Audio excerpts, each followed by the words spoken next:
I was folding silk scarves in my boutique when the message came through one vibration that split my life in two. I glanced down expecting something ordinary, maybe a supplier update or a reminder from my assistant.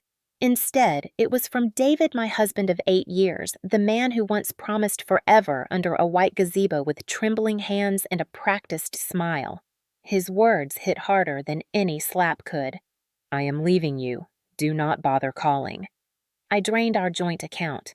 Melissa is with me now. My breath did not hitch, my hands did not tremble. I forced myself to keep smiling at the elderly customer studying a handbag because if I broke in front of her, David would already have won. I remember thinking how fitting it was that he chose a text message to end our marriage the same way he had lived with me for years, distant, cowardly, hiding behind cold words and cruel silences. The letters blurred for a second, then sharpened again as if daring me to crumble. 8 years of sacrifices, of walking on eggshells around his temper, of pretending bruises were clumsiness, of ignoring the way he tracked every dollar I spent and mocked every ambition I had. Now he thought he could vanish into the sunset with a woman 10 years younger and leave me penniless and broken. He thought wrong. My name is Claire Matthews. I am 28 years old. And the moment I read that message, I realized David had no idea who he was dealing with. He thought I was the naive girl he could mold silence gaslight into believing I was nothing without him, but he had underestimated every night I cried myself to sleep, then woke up stronger. He had underestimated my boutique, the business he dismissed as a hobby, but that kept me independent. He had underestimated the part of me that had learned from a violent father and a submissive mother never to put my entire survival in another person's hands. As Mrs. Hughes, the customer, finally left with her purchase wrapped in tissue, I locked the door, sat on the counter, and stared at the screen. Another ping. A second message, smug and dripping with contempt. At least you will have your little shop to keep you busy. Maybe some man your age will take pity on you. My jaw clenched. That was his favorite game, twisting words into knives, making me doubt my worth. Gaslighting until I felt small enough to fit inside his fist. He thought this final humiliation would finish me, but what he had actually done was light a fuse. I opened the folder in my phone labeled Evidence. Inside were screenshots, receipts, photographs, all the quiet homework I had been collecting for months. The late nights that did not match his pay stubs. The gym membership for 2. The lipstick stain I photographed on his shirt. Every insult saved in black and white. Every bruise documented. He thought the text message was the end. He did not know it was my beginning. I exhaled slowly, wiped the smear of lipstick from my wine glass, and whispered to the empty shop. You will regret this, David. I promise you. He imagined me begging. Instead, I was planning. He imagined me broken. Instead, I was sharpening every weapon he had handed me. He had no idea what was coming. When I was 20, I thought survival meant saying yes, swallowing words before they left my tongue, smiling when I wanted to scream. I grew up in a house where silence was safer than truth, where my father's temper exploded in fists, and my mother's eyes were always downcast where dinner was served with fear and bruises were hidden under long sleeves. I swore to myself I would never live like her, never let a man control the way I breathed. That vow carried me through long nights of double shifts at a diner, through classes I paid for, with tips through every penny I saved until I could open the boutique that became my lifeline. Independence was not just a dream, it was my armor. But then came David Harrison. He was older, polished, confident in a way that made me feel both safe and unsteady. He bought me flowers, opened doors, spoke about stability and partnership like he was offering a life raft. At 20, I mistook control for love. I mistook dominance for protection. By 21, I was engaged. By 22, I was married. And by 23, I had already begun to see the cracks in the man I thought would never be like my father. At first, it was subtle. He would insist on managing the bills, saying it was easier if he took care of everything. He would laugh at my boutique idea, calling it cute but unrealistic. When I pushed back, he'd kiss my forehead and say, "You worry too much. Claire, let me handle it." That was how gaslighting began, wrapped in endearments that masked the poison underneath. Over time, the comments grew sharper. Why do you wear that no one is looking at you? Your little shop is just a hobby. I am the one keeping this house afloat. Do you even know how to manage money? You are just a girl." Each remark chipped away at me until I found myself second-guessing whether my success was real or imagined. And when words failed to make me small enough, he used his hands. The first shove came during an argument about money, his palm pressing hard against my shoulder until I stumbled into the wall. He said it was an accident. The second time was not. A slap across my face when I questioned why he came home at 3 a.m., smelling of perfume that was not mine. I told myself it was stress, a bad day, anything but what it truly was, because admitting it meant I had become my mother and I could not bear that reflection. Yet even in the darkness, I clung to one light, my boutique. Against his mocking words, I built it line by line, customer by customer, until the income rivaled his salary. I kept it separate in my name only because something deep inside me knew one day I would need that barrier. He hated that. He called me ungrateful, said I was undermining him, said I thought I was smarter. He mocked me in front of his family and they laughed with him. His mother would pat my hand and say, "David only wants to take care of you, dear." His sister sneered that I should be grateful to have a man like him. Every holiday became a stage for humiliation. Every family dinner a reminder that to them, I was never enough. And through it all, I wore my mask, the dutiful wife who cooked, cleaned, smiled. But inside, I was documenting, memorizing, preparing. I watched him spin lies to friends about how cold and controlling I was, how he carried the weight of our marriage alone. I listened as he painted me as the villain so he could play the victim the way my father once did. I knew where this road led. I knew the day would come when he would cross a line so bold it would end everything. I did not know it would come in the form of a text message, but I was ready. My past had trained me to endure, but my spirit had trained me to fight. I had chosen not to be my mother. I had chosen to be my own salvation, and that choice was about to turn David's arrogance into his downfall. The signs had been there long before the text message, but I trained myself to catalog them instead of confronting them to build a record rather than waste energy arguing with a man who never listened. It began with the late nights at work that did not match his pay stubs. He would come home reeking of cologne. I did not own his shirt buttons misaligned like someone else had removed them in a hurry.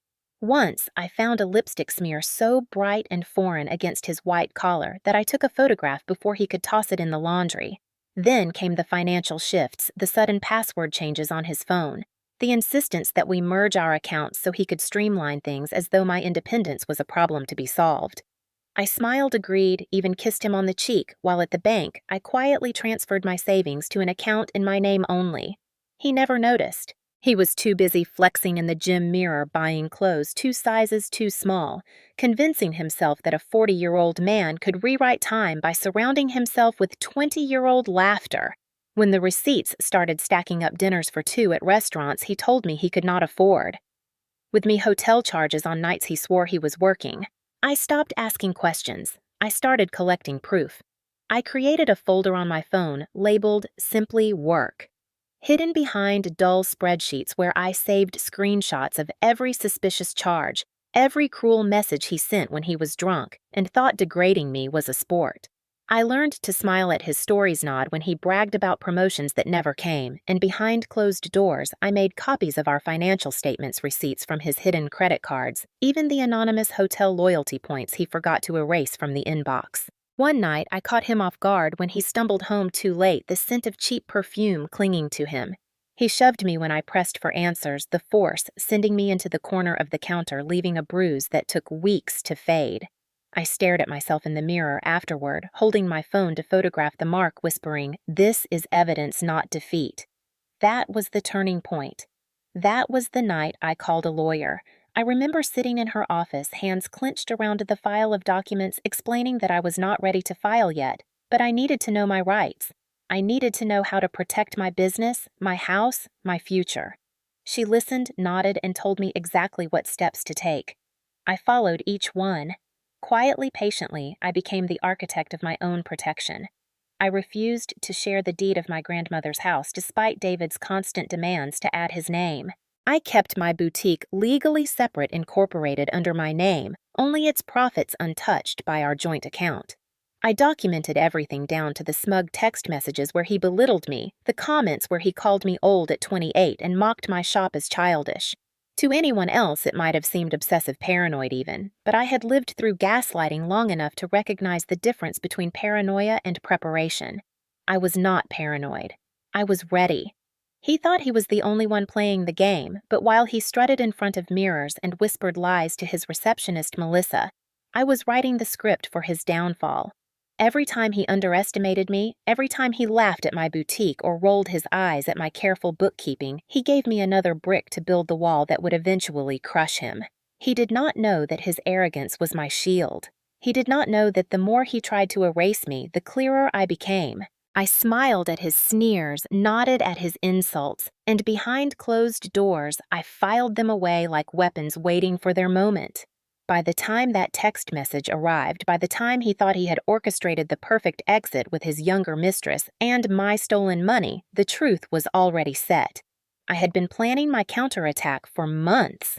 David's arrogance poured through every message that followed the first each text, a dagger sharpened not with truth, but with contempt.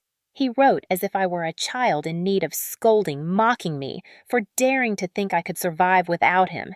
At least you will have your little shop to keep you busy. He typed the words buzzing against my palm like hornets. Maybe some man your age will take pity on you.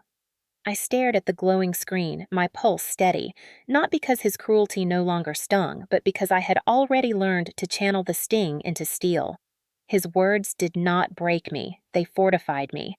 Then came the call from his mother, her voice syrupy with false sympathy. "Claire, dear, David told us everything about how cold you have been, how controlling, how you drove him away.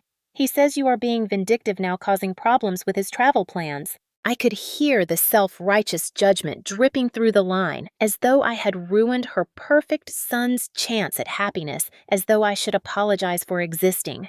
I put her on speaker, arranging a new display of handbags while she spoke each word, fueling the quiet fire inside me.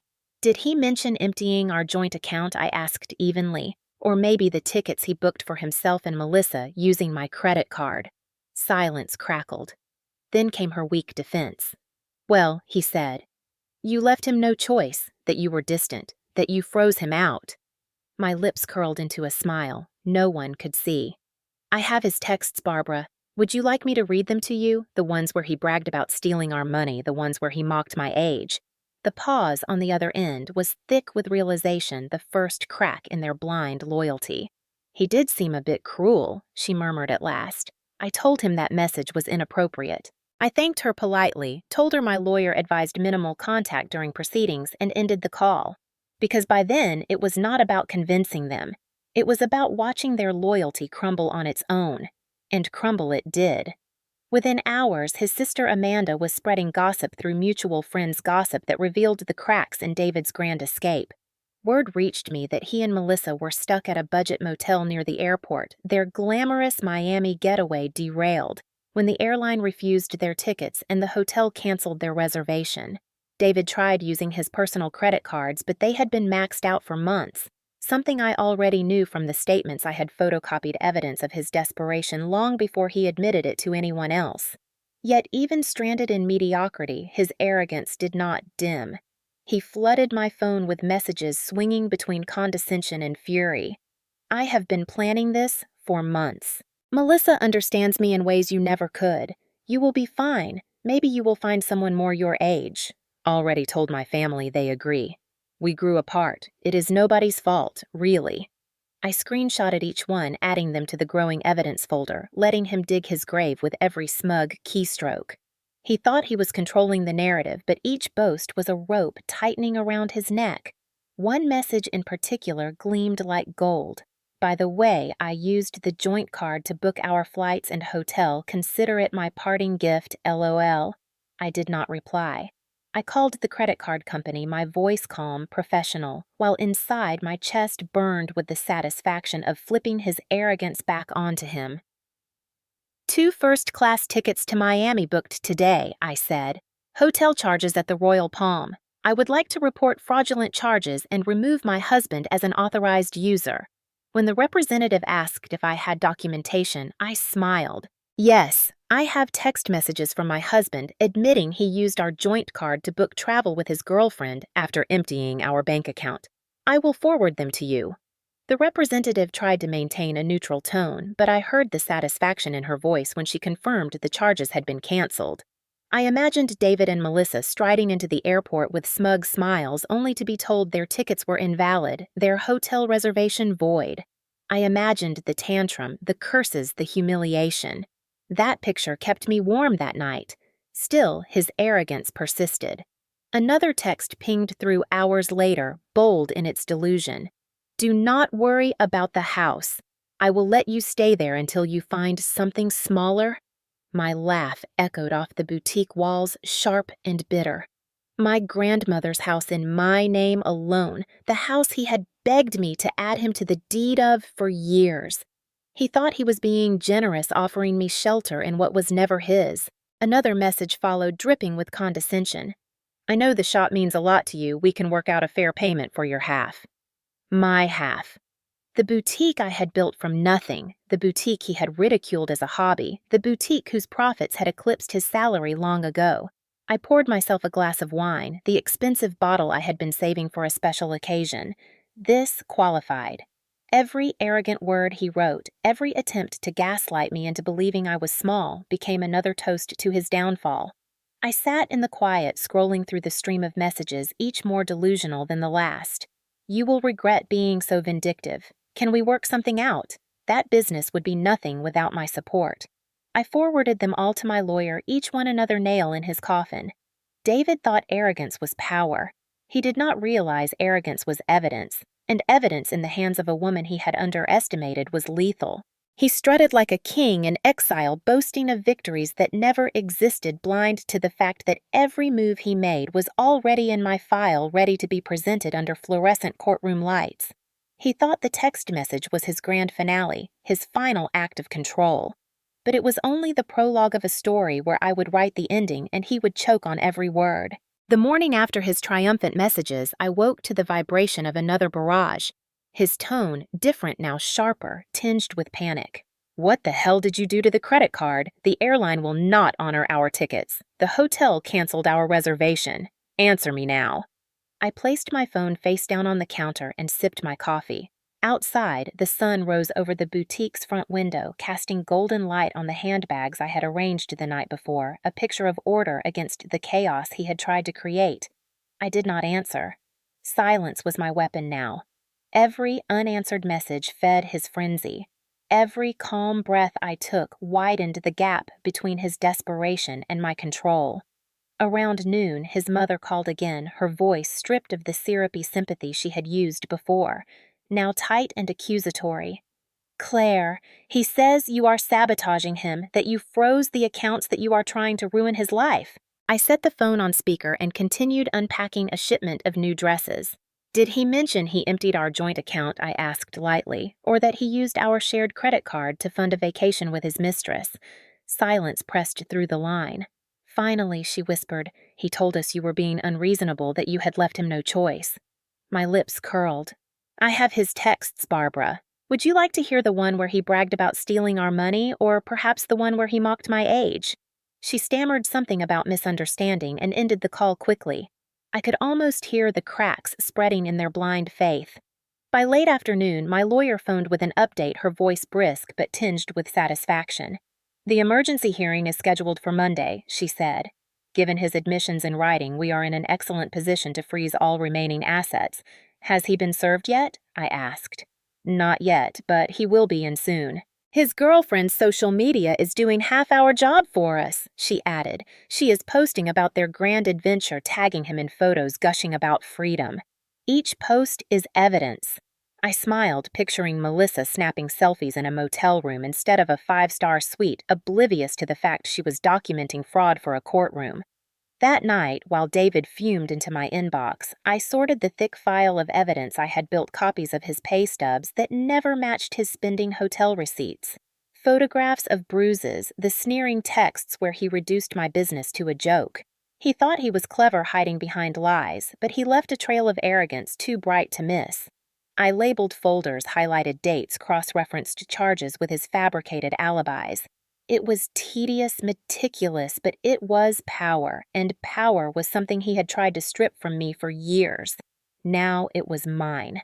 Another text came through, this one dripping with rage. "You think you are smart, but I made copies of all the boutique's financial records. Half that business is mine." My laughter startled me with its sharpness. I forwarded it to my lawyer instantly. Let him threaten, let him confess. He did not understand. The law did not know that incorporation papers signed years ago, meticulous records separating personal and business finances were stronger than any fantasy in his head. He had spent years mocking my insistence on paperwork, calling me obsessive. Now that obsession was his undoing. The weekend crawled by his messages, a constant storm of insults and pleas, shifting from "you will regret this" to "I never meant to hurt you. Can we work something out?" I answered none of them. Instead, I poured energy into my shop, greeting loyal customers, smiling as women whispered their support women who had heard the gossip and wanted me to know they stood with me. Each sale felt like a small victory, each purchase another affirmation that my independence was thriving, even as his world collapsed. Monday arrived like the breaking of a dam. I walked into the courthouse wearing a tailored suit, my hair pinned back, every inch of me composed. David stood across the lobby, Melissa hovering at his side, her youth glaring under the harsh fluorescent lights, his hand gripping her arm too tightly. He wore designer jeans that clung awkwardly to his softening frame, a blazer that screamed desperation. For a moment he looked smug, but when he saw me calm and unshaken, his smile faltered. The hearing was swift surgical.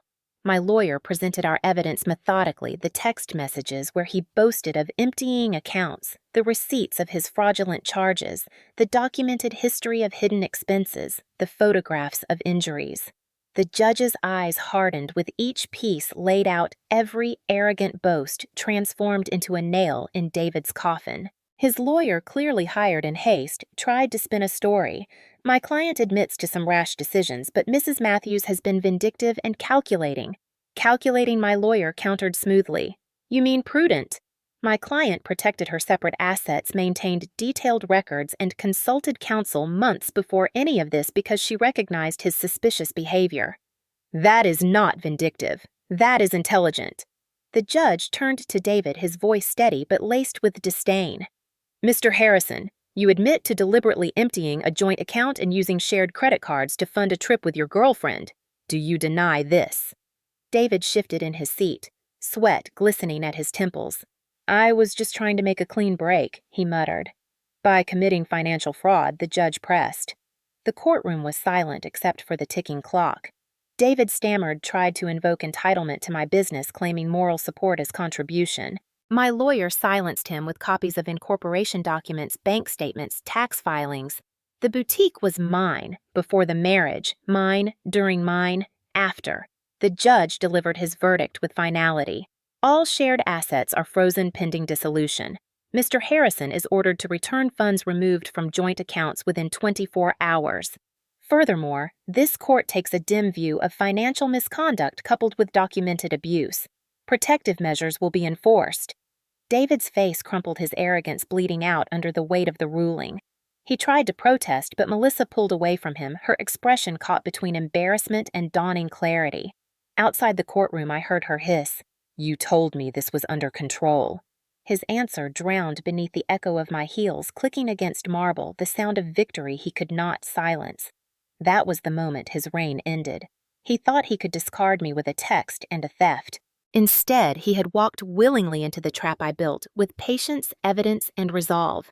He thought he was untouchable. Now he was shackled by his own arrogance, and I was free. The courthouse hearing should have been enough to shatter him, but David was never the kind of man who accepted consequences quietly. The days that followed were a storm of desperate moves and arrogant bluffs, each one louder, more pathetic than the last, as though shouting could rewrite reality. He began telling anyone who would listen that I had tricked him, that I was manipulative, that I had destroyed his future out of spite. He posted rants online, calling me vindictive, calling my boutique a fraud, claiming he had been my business partner all along. I simply screenshotted every word, forwarding each to my lawyer. His arrogance was still feeding my case, and I did not even need to respond. The world responded for me. Customers streamed into my boutique, whispering their support, buying handbags and scarves, as if each purchase was a weapon of solidarity. One woman leaned across the counter and said, "My ex tried to take everything too. Men like that never expect us to be smarter." I smiled, thanked her, and wrapped her purchase in silver paper, every sale another vote of confidence. Meanwhile, Melissa's social media became a theater of unraveling illusions. The glamorous trip she had flaunted collapsed into filtered photos of cheap motel rooms, captions about toxic relationships, vague quotes about learning lessons. She did not realize each post was public evidence of their downfall. My lawyer collected them diligently, smiling every time Melissa inadvertently corroborated my claims. By the time David received the official notice that all shared assets were frozen, he was frantic. He tried showing up at the boutique, pounding on the locked glass door, his face twisted with fury, shouting that I had ruined him. Customers inside gasped, but I held up a hand, calm, unwavering, before calling the police. When officers arrived, I presented the restraining order. They escorted him away while I returned to arranging a display of handbags, the contrast between his rage and my composure so stark it spread quickly through town. Gossip traveled fast, and soon his tantrum became another humiliation replayed in whispers at every coffee shop. His mother called again, this time her voice broken, apologizing for ever doubting me, saying she did not raise him to be this way. I listened politely, but my heart had already hardened. Their support would have mattered months ago. Now it felt like rats deserting a sinking ship. Still, David clung to delusion. He hired another lawyer, filed petitions claiming he had contributed to my boutique through encouragement, that his moral support entitled him to half. The judge nearly laughed when presented with screenshots of his texts, belittling my business as a hobby, mocking it as childish. Moral support, my lawyer said dryly, like calling her shop pathetic, like calling her too young, too stupid. The judge's gavel struck down his claims with finality. Each failed attempt left him weaker, smaller, his once booming voice reduced to frantic mutters in hallways. The most public blow came when his employer's HR department completed their investigation. I heard through mutual acquaintances that his relationship with Melissa, a subordinate, had violated company policy. They issued a formal reprimand, stripping him of the promotion he had boasted about for months. The man who once strutted around in tight shirts, bragging about climbing the ladder, now found himself stuck, marked, his reputation poisoned. I did not need to celebrate. The universe was doing it for me. Yet, the true justice, the moment that echoed louder than any court ruling, came at the final divorce hearing. The room was packed, curiosity buzzing, neighbors and colleagues hungry for resolution. I walked in calm, my evidence organized, my lawyer beside me.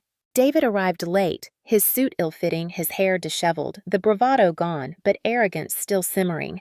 He tried to muster charm, winking at Melissa, who sat stiffly a few rows back, but she did not smile. She had already begun to distance herself, her social media hinting at a breakup. The proceedings began, and my lawyer presented the mountain of evidence, the financial records, the fraudulent charges, the abusive texts, the photographs of injuries. Each piece laid bare who he truly was.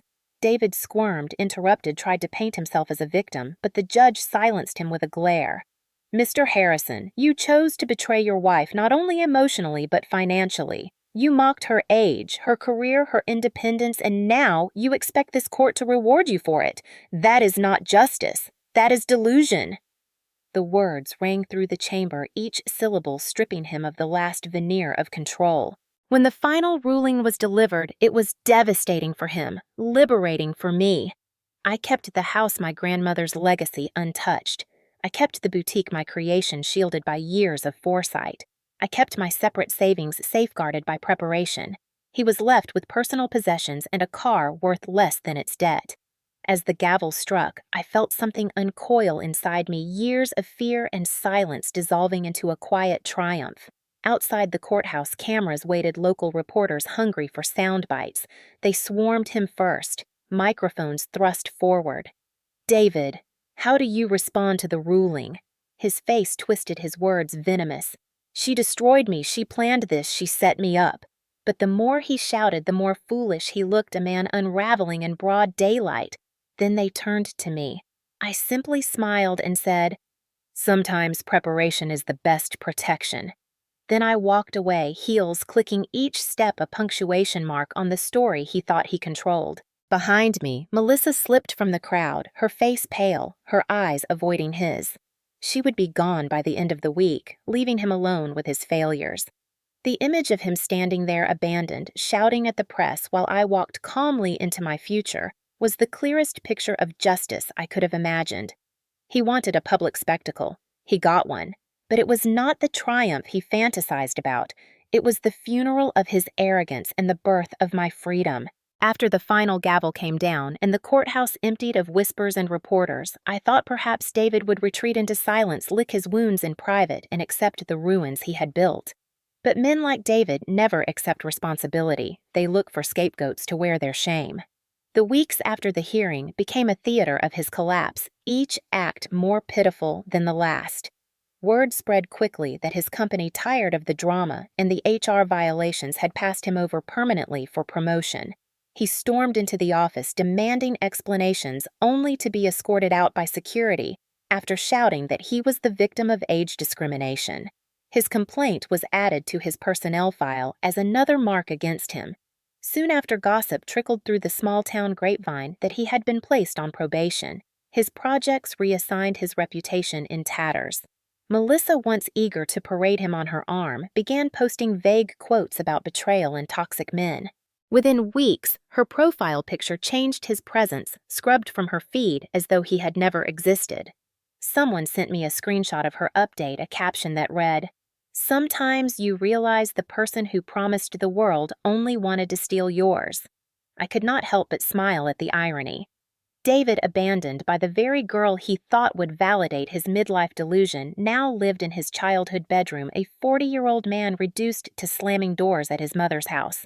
Amanda, his sister, came into my boutique one afternoon, her expression heavy with guilt.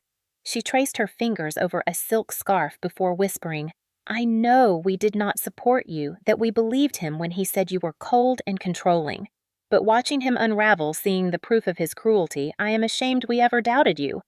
I nodded politely, but I did not grant her absolution. Forgiveness was not owed to those who laughed at my pain. His mother called too, her voice raw, admitting through tears that she raised him better, that she never imagined he would mock my age, my career, my independence with such venom. She wanted to understand where they had gone wrong. I listened but kept my distance.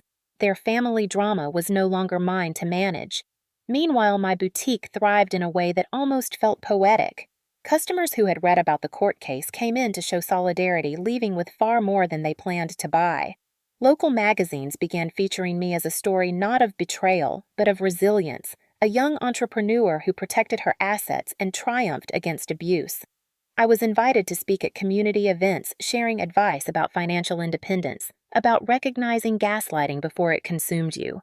Each time I spoke, I saw women in the audience nodding, tears in their eyes, realizing they were not alone. David must have seen the articles because his texts began again, swinging wildly between rage and pleading. "You ruined everything," he spat one day. Then the next, "I never meant to hurt you. Can we talk? We can fix this." I forwarded each one to my lawyer, never responding. He still did not understand silence was my strongest answer. Through acquaintances, I learned he tried online gambling, desperate for a quick fix, only to lose what little money he had left.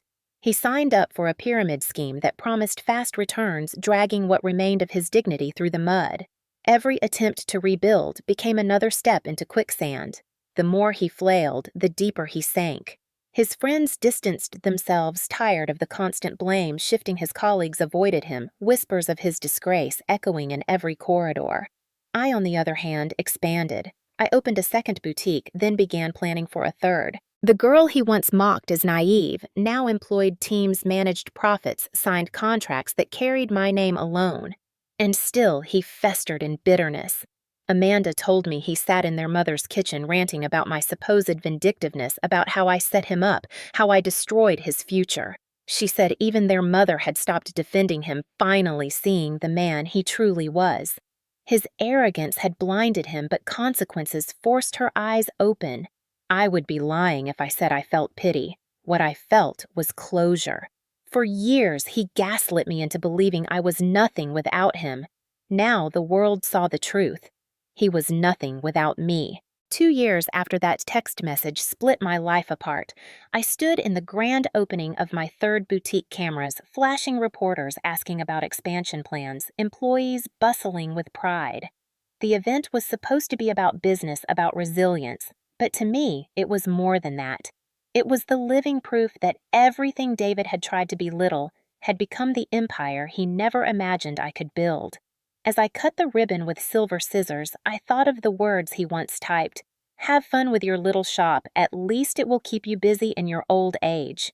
Those words now sat framed in my office, right beneath the plaque I received as Entrepreneur of the Year. That contrast was my daily reminder that arrogance does not destroy the prepared, it destroys the arrogant.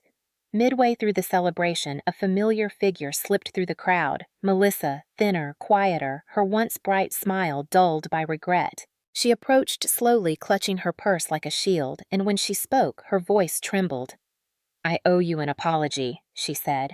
I believed everything he told me, that you were cold, controlling, that you did not support his dreams. Then I watched him use the same manipulation on me. I thought we were building a life, but it was always about him. I arranged a display of sunglasses and said evenly, Those were not dreams, Melissa. Those were escapes. Dreams require work. Escapes require victims. She nodded, tears pooling, and whispered, He tried to move in with me after you froze the accounts, thought my apartment would be temporary until I took out a loan for something bigger. I finally realized what you meant about the difference between dreams and escapes. I almost laughed at the familiarity of it, at how predictable he had been, but I only said, I hope you build something real this time. She left quietly, disappearing into the city, and I felt no anger, only clarity. She had learned the lesson I had, though hers came faster. By then, David had become a ghost in the town, his name spoken in pity rather than fear. Rumor had it he was still living with his parents, picking up odd jobs, filing petitions to revisit the divorce settlement, only to be dismissed with court costs each time. My lawyer texted me once, judge threw out his appeal in record time, added a penalty for wasting resources, thought you would enjoy that. And I did not, because I needed more victories, but because it confirmed he was still trapped in the same cycle of denial, while I had moved forward. One evening, I hosted a gathering for young entrepreneurs, standing in front of eager faces sharing the lesson that had saved me. Protect your assets. Keep records. Do not mistake paranoia for preparation. A woman asked timidly, My husband says I am overreacting when I want separate finances, that marriage means sharing everything.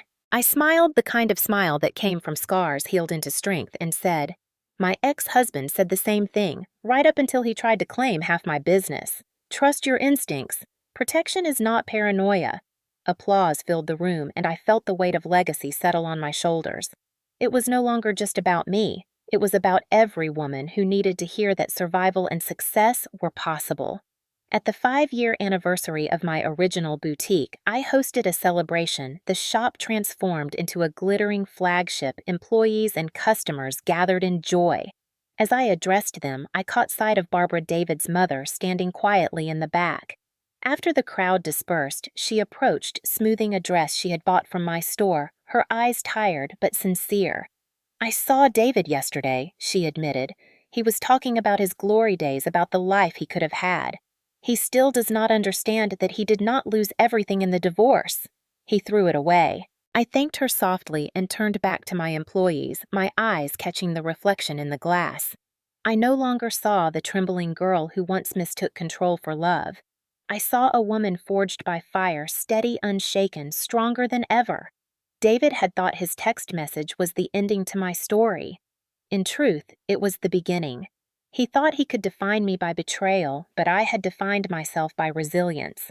The text he sent that morning still hangs on my office wall, framed above the motto I chose for my company. Success is the best revenge, because in the end, that was the truth. He had no idea what was coming.